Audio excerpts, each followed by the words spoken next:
Hello everyone, welcome to the Vegan Good Life with Miyoko.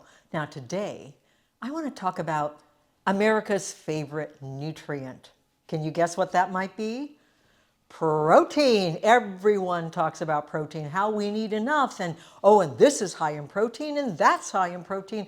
Oh, how do vegans get their protein? You've heard that joke, right? And of course, we love to say, we get our protein from lentils and chickpeas and tofu and brown rice and vegetables and all sorts of things. And there is science recently that shows that the older you get, the more protein you actually need. In fact, when you're over 60, you might need 15 to 20% more protein than you did when you were younger in order to retain that muscle mass. My daughter, for example, is an Olympic-style weightlifter, and she loves her protein powder. That's why there's protein powder in the house. But you know me, I kind of like things as unprocessed as possible. I like to make things in the house. So I thought, what if I could make my own protein powder? So that's what we're going to do today. We're going to make an in-house protein powder, but the benefit of that is something that most protein powders don't have, and that's that other nutrient. Well, it's not really considered a nutrient, but it's a thing in food that most Americans do not get enough of. And what is that? Fiber. So today, we're going to make a protein powder that is equal in terms of grams of protein and grams of fiber, so you can get your protein and you can get your fiber all at once. While there's nothing wrong with consuming pea protein or soy protein, in some ways they are a little bit more processed. If you can't make it at home, then it might be a little more processed than I want. It's not to say that I never use pea protein. I do. I use it in cooking, for example, in making meat alternatives. But there is one protein that is actually really clean, and it's simply made by grinding up hemp seeds and then mechanically just pressing the oil out of it, and that yields hemp protein. So today I'm going to show you how to make a fairly unprocessed protein powder in your home using either whole hemp seeds or hemp protein, which is once again simply hemp seeds with the oil removed. Now, I find this hemp protein powder to be fairly neutral in flavor, which is what we're going to go for. And you can doctor it up anyway. You can add cocoa powder to it, vanilla powder, but we're going to keep it really, really simple and clean. So let's get started with that. Now, what I've got here is about 70 grams. It's a generous half cup of chickpea flour, which is raw. And I'm toasting it over low heat, take about 5 minutes. And it's going to get deeper and deeper in color as the time goes on.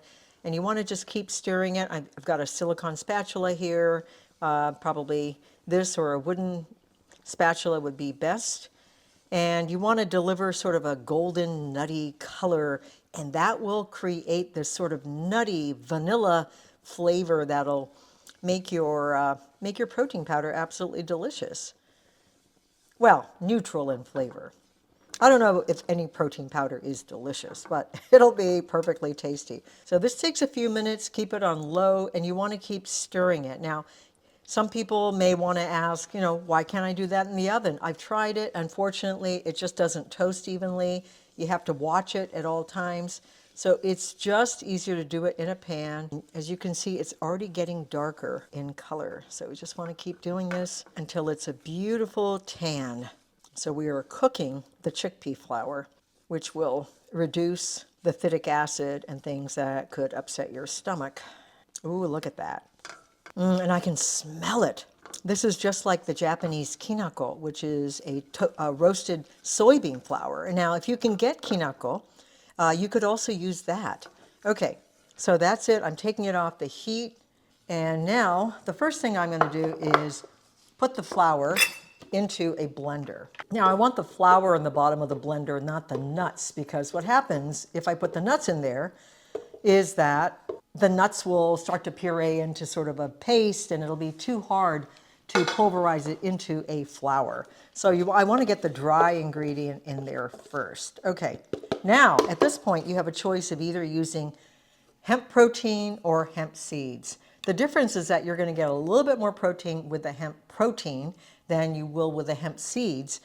So instead of 10 grams per serving, you're going to get maybe 8 grams with the hemp seeds. But you can use either. You're going to use about 60 grams of hemp protein or the same quantity of hemp seeds. So I'm going to add my hemp protein powder.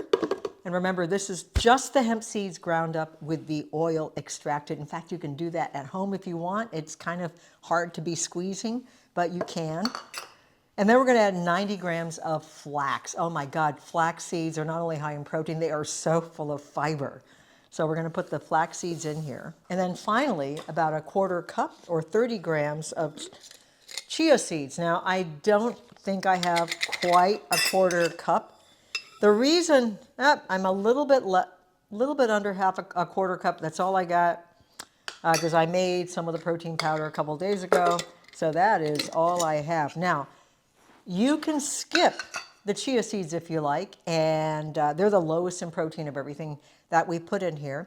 And you can just increase the amount of hemp or the flax seeds.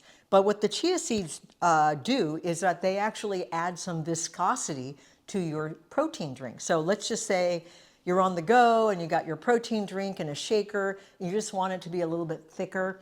The chia seeds will do that. If you don't want to do that, you can just take them out. If you don't want that viscosity, skip the chia seeds and add flax or hemp. Okay, so now we're just going to pulverize this. You can flavor this with a little bit of vanilla powder if you like. I don't have any on hand. You could add some cocoa powder to this as well to make it chocolatey. If you want to make it sweet, so it's already ready to go, on the go, then you could add some, I like to use monk fruit sweetener. This is a plant-based sugar alternative. I know it does have erythritol in it. Some people don't like that. But if you want to have something that doesn't have sugar in it, for example, you could add 2 or 3 tablespoons of this just to sweeten it up. I usually don't. When I make the smoothie, I will add some dates. So let's pulverize this, turn it into a protein powder. All right, my protein powder is done. Now don't overprocess to the point that it turns into a paste. You know, it's got some oils in there from the seeds. All right, I'm going to add this to my jar of protein powder, and then we're going to make a little smoothie. The beauty of this is that you're getting about 10 grams of protein per serving and 10 grams of fiber per serving per my calculations. So that is not bad. It may not be as high as something like this that has 30 grams of protein, but hey, if you're looking for a whole food source and you're combining it with a glass of, let's say, soy milk, you're close to 20 grams per smoothie. If you don't drink soy, wait till my new cookbook comes out. Oh, the Vegan Creamery, my cookbook comes out on September 16th, and it's available for pre-order right now. Just look at the link here, and you can go and pre-order the book. There's 2 links. One is for Omnivore Books, where you can get a signed copy, and the other is the Penguin Random House link, where it will take you to all these other booksellers that you can choose from. I highly recommend a bookseller like bookshop.org, which helps to support independent booksellers. Now, 1 serving is about 4 tablespoons. So I'm going to put my glass of milk in there. I'm going to add 3 dates. I'm just going to keep the smoothie really, really simple. I haven't had breakfast yet, so this will be my breakfast. And it's a good way to get 20 grams of protein from the get-go. So I'm going to add about 4 tablespoons. All right, let's give it a whir. Okay, so here's my smoothie. This is plain. I could add a little vanilla to it. I could add a little cocoa powder to it to make it chocolatey.